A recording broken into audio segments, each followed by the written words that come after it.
Hi everyone, I'm back and I'm going to do an original page here in my book.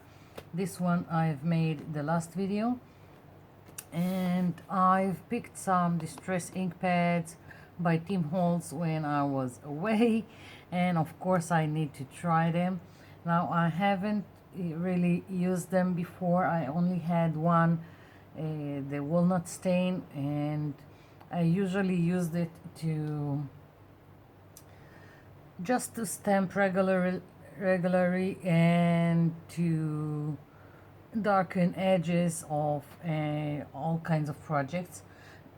Sorry, I'm going to try today and use them to layer my background. Now I've made some experiments, and you don't have to have the distressed ink. I've tried the same thing with this ink pads by Stamperia, and I've tried this with this windflower ink pad. It's something I've picked in Prague, and they all reacted to water. I guess that archival ink and StazOn, of course, they are permanent. They will not do the same thing. But any other kind of ink pads will react. And you don't have even to use ink pads. You can use whatever colors you have that are reactive with water. So what I'm going to do is start layering some color on my page. I'm using a makeup sponge, and it's really my first page to do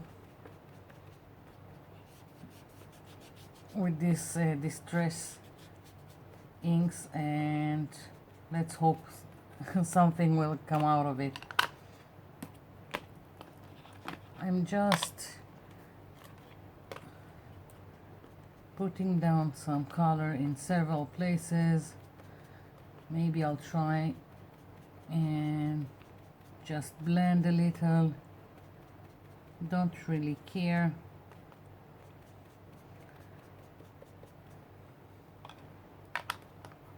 This one is Seedless Preserves, and this one is Wilted Violet, and I'm going to go and use now Broken China.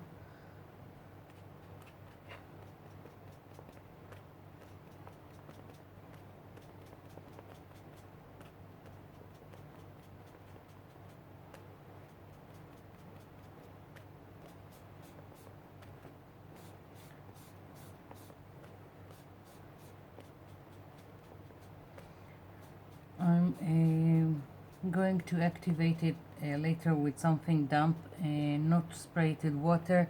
I don't want any puddle here. Let's take another one.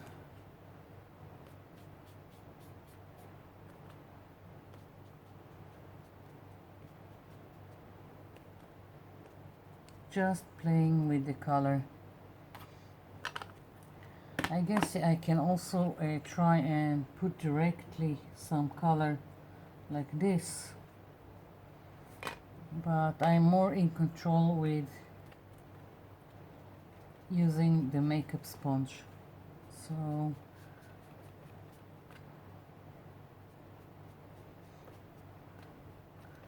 and I'm just doing it randomly where I want the color to go. There is no special reason.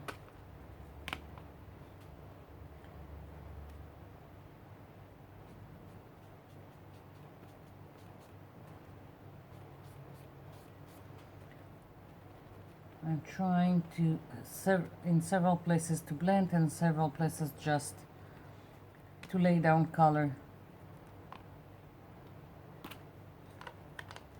So I've just used some orange from Stamperia, and this one is cracked pistachio. And I'm going to take a damp baby wipe, and I'm just going over this and trying to add more interest and texture to the whole thing. and I'm moving it so I won't have the same thing over and over again.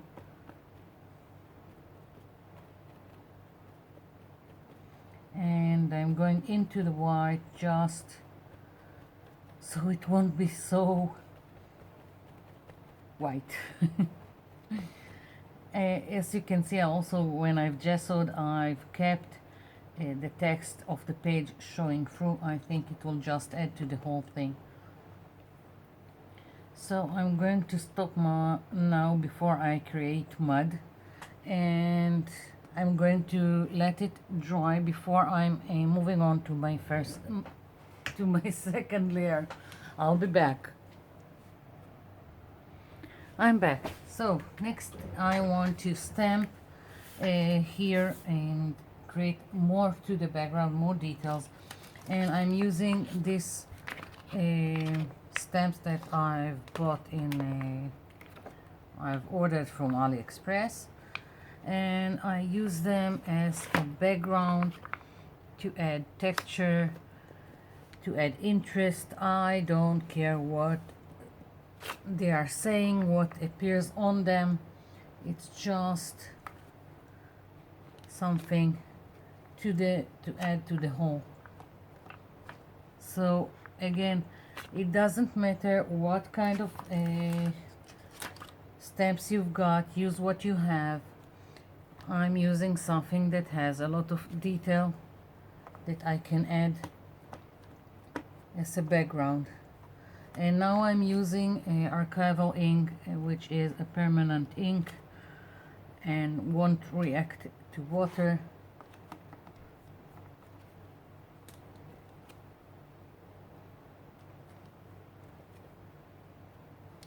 And just a little bit more like this, and even stepping out a little bit into the white.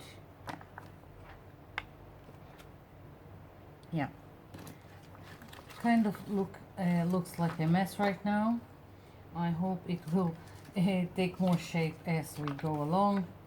And I'm just moving aside the stamps that I've used, and I want more stamping, but I want them to be more prominent. And this archival ink pad that I have needs to be re-inked, so as you can see it's a little bit faded, which is now really helping me in building my layers. But now that I want something more prominent, I'm going to use Memento Tuxedo Black, and I've picked several butterflies that I have from a lot of sets, and I want to stamp them now, and one of them fell. They are from different sets, and I've just lined them up like this.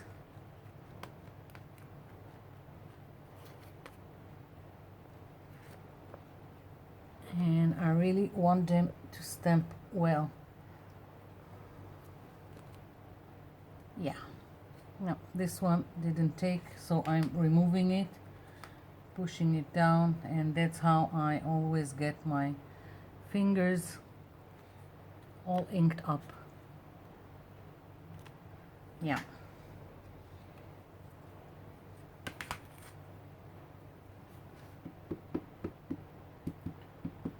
I want it to continue down, so I'm stamping it again here, putting some pressure, and we've got success. So I'm finished with the butterflies, and now I want more here, and I'm taking one of my favorite stamps, again something I've picked up in AliExpress,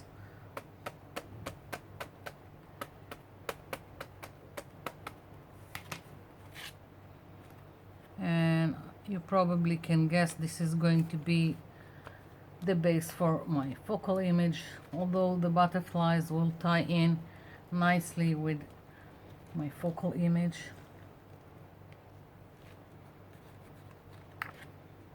Yeah. And now I want a big butterfly here, but I'm not sure how prominent it will be. I want to stamp this butterfly here, and I'm going to try, and if it won't be as bold as I want it to appear, then I will stamp it on a paper, fussy cut it, and then glue it on. Let's hope it will work.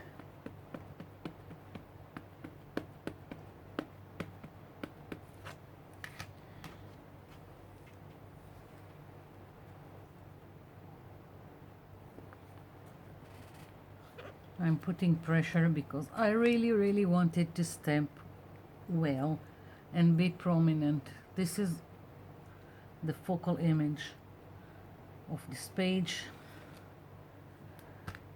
and I can live with it. Okay, last for this page, I've got these stamps, and I'm only going to use this that says butterflies, really self-explanatory.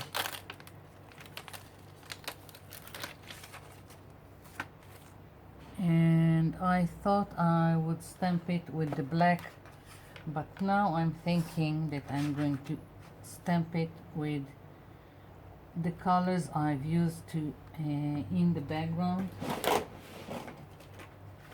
just randomly. This is the pistachio.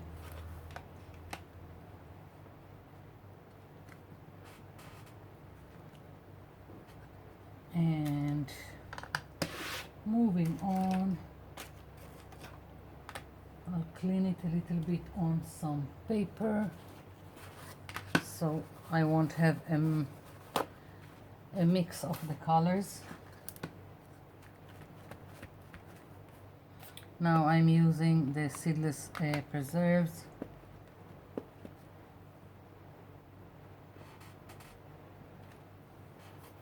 I really like this color.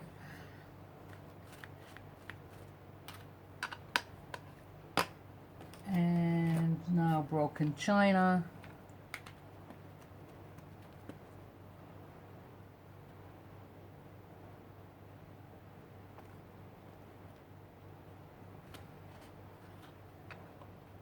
Just to add to the whole thing.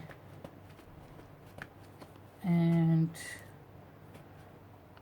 this is the wilted violet.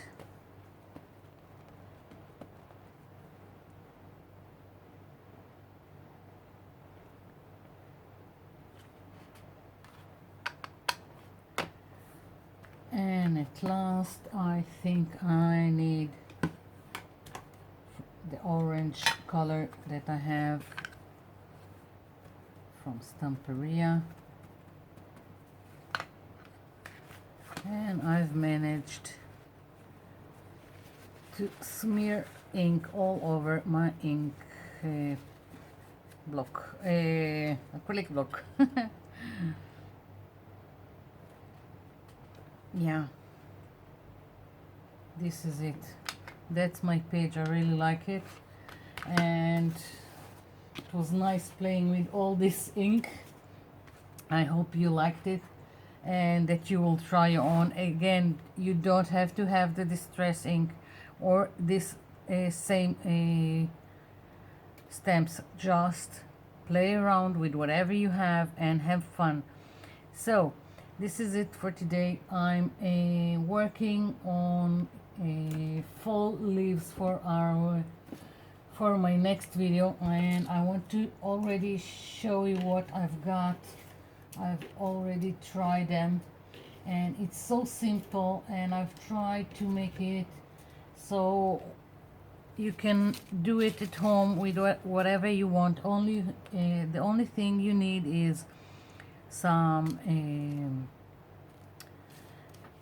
of the white plies layers of paper napkins that I always tell you to keep just the white layers, or if you don't have this, then a white paper towel, or if you've got rice paper, it's even better, and some patterns of leaves that you want to use. And I hope you will join me in my next video and of how to do these leaves and how to incorporate them in several works. And I will just show you this example, like I've done a tag out of one of them and started a card that will incorporate one of those leaves. So just go and find some white paper napkins, or even yellow if you've got only solid color paper napkins, then it's all yellow or cream will do, not darker colors. And this is it for now. I'll be seeing you in my next video. Bye.